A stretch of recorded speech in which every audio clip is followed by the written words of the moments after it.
আপনি মাননীয় পররাষ্ট্রমন্ত্রী হয়ে বাংলাদেশের মুখপাত্র হয়ে যদি আপনার প্রতিটা বক্তব্যই যদি আপনাকে এক্সপ্লেন করে বুঝাইতে হয়, তাহলে এই পদের যোগ্য আমি মনে করি যে আপনি না মাননীয় পররাষ্ট্রমন্ত্রী। বরং আপনি আরো ভালো কোনো পদ যদি থাকে, আমি মাননীয় প্রাইম মিনিস্টারকে বলবো যে উনারে আরো বড় যদি ভালো কোনো পদ থাকে, যেখানে সব মনে করেন যে সৈয়দ বংশের লোকজন থাকে, খুব ব্রাহ্মণ সম্প্রদায়ের লোকজন থাকে, ওই জায়গার দায়িত্বে ওনারে দিয়ে দেন। কিন্তু সাধারণ মানুষ, নির্যাতিত নিপীড়িত মানুষের নেতা হিসেবে আমি মাননীয় পররাষ্ট্রমন্ত্রীকে বলবো যে যদি একটু শিকারও হয় তাহলে মাননীয় প্রাইম মিনিস্টারের কাছ থেকে শিখেন। আমি যেহেতু পররাষ্ট্রমন্ত্রী ছিলাম, সেই জন্য আমাকে বলা হয়েছে সেই সম্পর্কে কিছু বলার জন্য।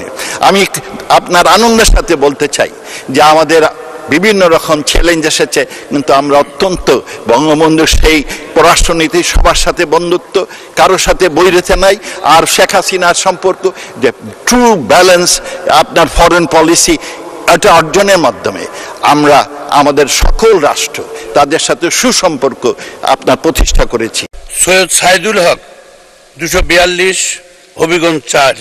আপনার সময় 5 মিনিট। ধন্যবাদ মাননীয় স্পিকার। শুরু করিতেছি মহান আল্লাহর নামে। প্রতিটা মানুষের জীবনে কিন্তু কপালে লেখা থাকে না যে উনি মন্ত্রী হতে পারবেন। খুব অল্প মানুষের কপালে লেখা থাকে উনি মন্ত্রী হবেন।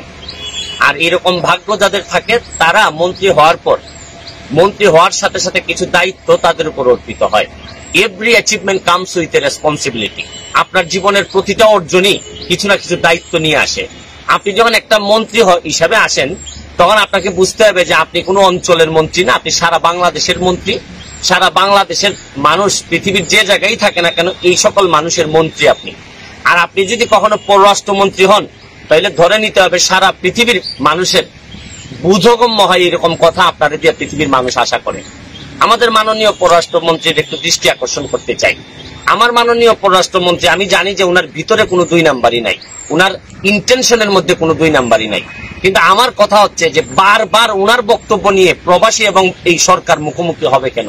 আমাদের মাননীয় প্রধানমন্ত্রী জননেত্রী শেখ হাসিনা যেভাবে প্রবাসীদেরকে বিভিন্ন ভাবে সুবিধা দিয়ে প্রবাসীদের একদম কাছে নিয়ে আসার চেষ্টা করতেছেন, এই সময়ে মাননীয় পররাষ্ট্রমন্ত্রী যখন অর্ধেক বক্তব্য উনি বলতে চাচ্ছেন, আমি মাননীয় পররাষ্ট্রমন্ত্রীর কথা শুনছি, উনি বলতে চাচ্ছেন যে কেউ উনাকে টুইস্ট করে, উনার কথাগুলা টুইস্ট করতেছে। আপনি যখন প্রবাসীদেরকে বলছেন যে নবাবজাদা, আপনি কিন্তু বলতে পারতেন যে কিছু সংখ্যক প্রবাসী নবাবজাদার মতো আচরণ করেন। আপনি কিন্তু দেখেন, আপনার ভাই যখন সাবেক অর্থমন্ত্রী মাল মুহিত সাহেব যখন কথা বলতেন, উনি বয়স্ক মানুষ ছিলেন। অনেক সময় এই আপনি রাবিশ টাবিশ বলছেন, এগুলো মানুষ মেনে নিছে, কারণ উনি বয়স্ক মানুষ ছিলেন। কিন্তু আপনি যখন তার ভাই হয়ে, আপনি একজন শিক্ষিত মানুষ হয়ে যখন আপনি একদম জেনারেল ভাবে কথা বলেন যে প্রবাসীরা নবাবজাদা, তখন সব প্রবাসী তো আর আমার মতো ব্যারিস্টার না, আপনার মতো এরকম ফ্যামিলি থেকে আসে নাই যে আপনার সব এরকম বলিষ্ঠ কথা এবং লুকানো কথা, ভিতরের কথা সব স্বাভাবিকভাবে মেনে নিবে। প্রবাসীরা এমনি থাকে দুনিয়ার কষ্টে। প্রবাসীরা যেখানে নিজের দেশের বাইরে থেকে মানুষ একটু সম্মান আশা করে, মানুষ একটু সম্মানের সাথে কথা আশা করে। আপনি যখন বলেন যে প্রবাসীরা আসতে পারে, আপনি বিভিন্ন কথা বলছেন যে লাখের লাখ মানুষ আসবে, আপনি বলতে পারতেন যে আমাদের আইন বিচার ব্যবস্থার অবনতি ঘটতে পারে, আমাদের এই ধরনের সিচুয়েশনের অবনতি ঘটতে পারে। আপনি কিভাবে বলেন যে প্রবাসীরা এইভাবে আসলে এত মানুষ বেড়ে যাবে, চাকরি থাকবে না, আর শেষে একটা কথা লাগাই দিলেন, দিয়ে বললেন যে আমাদের চুরি চামারি বেড়ে যাবে। তো এর মানে কি? আমার মতো ব্যারিস্টার না হইলে বা আপনার মতো এরকম ব্যাকগ্রাউন্ডের একজন জ্ঞানী লোক না হইলে, সাধারণ মানুষ যদি সাধারণভাবে বুঝে, তাহলে মানুষ বুঝে ফেলতে পারে যে প্রবাসীরা চোর, প্রবাসীরা আসলেই এই দেশে চুরি হবে। তাইলে এই প্রবাসীদের কি সম্মানটা আপনি দিলেন? প্রবাসীদেরকে সম্মান শুধু মনের ভিতর রাখলে হবে না মাননীয় পররাষ্ট্রমন্ত্রী, আপনার মুখের মধ্যে দিয়ে প্রকাশিত হইতে হবে। আপনি খেয়াল করে দেখছেন, আপনি প্রতিবারই 1 মিনিটের একটা বক্তব্য দেন, এইটা বোঝানোর জন্য আবার 5 মিনিটের আবার আরেকটা বক্তব্য দিয়ে বলতে হয় যে না আমি এইটা বলি নাই, আমি এইটা বলি নাই। তা আপনি মাননীয় পররাষ্ট্রমন্ত্রী হয়ে বাংলাদেশের মুখপাত্র হয়ে যদি আপনার প্রতিটা বক্তব্যই যদি আপনাকে এক্সপ্লেন করে বুঝাইতে হয়, তাহলে এই পদের যোগ্য আমি মনে করি যে আপনি না মাননীয় পররাষ্ট্রমন্ত্রী। বরং আপনি আরো ভালো কোনো পদ যদি থাকে, আমি মাননীয় প্রাইম মিনিস্টারকে বলবো যে উনারে আরো বড় যদি ভালো কোনো পদ থাকে, যেখানে সব মনে করেন যে সৈয়দ বংশের লোকজন থাকে, খুব ব্রাহ্মণ সম্প্রদায়ের লোকজন থাকে, ওই জায়গার দায়িত্বে ওনারে দিয়ে দেন। কিন্তু সাধারণ মানুষ, নির্যাতিত নিপীড়িত মানুষের নেতা হিসেবে আমি মাননীয় পররাষ্ট্রমন্ত্রীকে বলবো যে যদি একটু শিকারও হয় তাহলে মাননীয় প্রাইম মিনিস্টারের কাছ থেকে শিখেন যে কিভাবে কথা বলতে হয়, কিভাবে মাননীয় প্রাইম মিনিস্টার দায়িত্ব নিয়ে সারা বাংলাদেশের মানুষের নেতৃত্ব দিয়ে যাচ্ছেন। আর আপনি উনার ক্যাবিনেটের হয়ে এই ধরনের বেফাস কথা, আপনার ইন্টেনশন ভালো, আপনার মনের ভিতর ভালো, কিন্তু মুখের কারণে আপনি কি এই প্রবাসীদেরকে আমাদের এই আওয়ামী লীগ এবং সরকারের মুখোমুখি দাঁড় করাই দিচ্ছেন না? আমি আপনাকে বলবো যদি কথা বলতে এরকম সমস্যাই হয়, আল্লাহর হস্তে কথা বললেন না, তাও মাননীয় প্রাইম মিনিস্টারকে এইরকম একটা দুর্যোগকালীন সময়ে কাজ করতে দেন। কাজ যদি নাও পারেন বাধা দিয়েন না। এই সরকারের এত বড় ক্ষতি করেন না। বহুত কষ্ট করে এই সরকার হাঁটি হাঁটি পা পা করে আগাচ্ছে। আবারও সবার জন্য শুভকামনা চেয়ে আমি আমার নিজের জন্য দোয়া চেয়ে যে আল্লাহ যেন কখনো এরকম পরিস্থিতির মুখোমুখি হইতে না হয় যে আমার এক বক্তব্যের জন্য আবার আমি বসে এক্সপ্লেন দিতে করতে না। মাননীয় পররাষ্ট্রমন্ত্রী জনাব AK আব্দুল মোমেন। মাননীয় স্পিকার, আপনাকে ধন্যবাদ। আমি বিসমিল্লাহির রহমানির রহিম।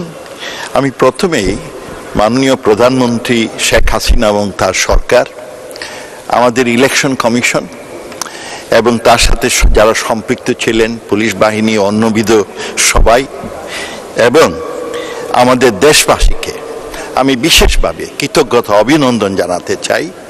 কারণ তারা বিভিন্ন রকম প্রতিকূল পরিবেশে, বিভিন্ন রকম প্রপাগান্ডার মধ্যে, দেশে বিদেশে ষড়যন্ত্রের মধ্যেও তারা একটা সুন্দর আদর্শ নির্বাচন আমাদের দিয়েছেন, অসম্ভব সুন্দর নির্বাচন আমাদের দিয়েছেন।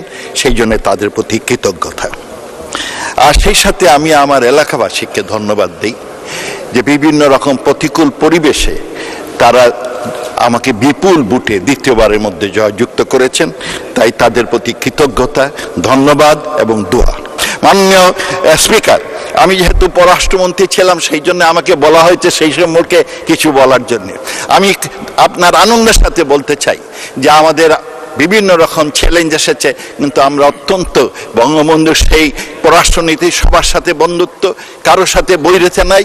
আর শেখ হাসিনার সম্পর্ক যে ট্রু ব্যালেন্স আপনার ফরেন পলিসি, এটা অর্জনের মাধ্যমে আমরা আমাদের সকল রাষ্ট্র তাদের সাথে সুসম্পর্ক আপনার প্রতিষ্ঠা করেছি। আমি গত পরশু মেট্রো রেল ছড়ি, আমি আপনার কিসের থেকে, মিরপুর থেকে এই মতিঝিল যাই, সেইখানে আমার বহু লোক ছিলেন মেট্রো রেলে।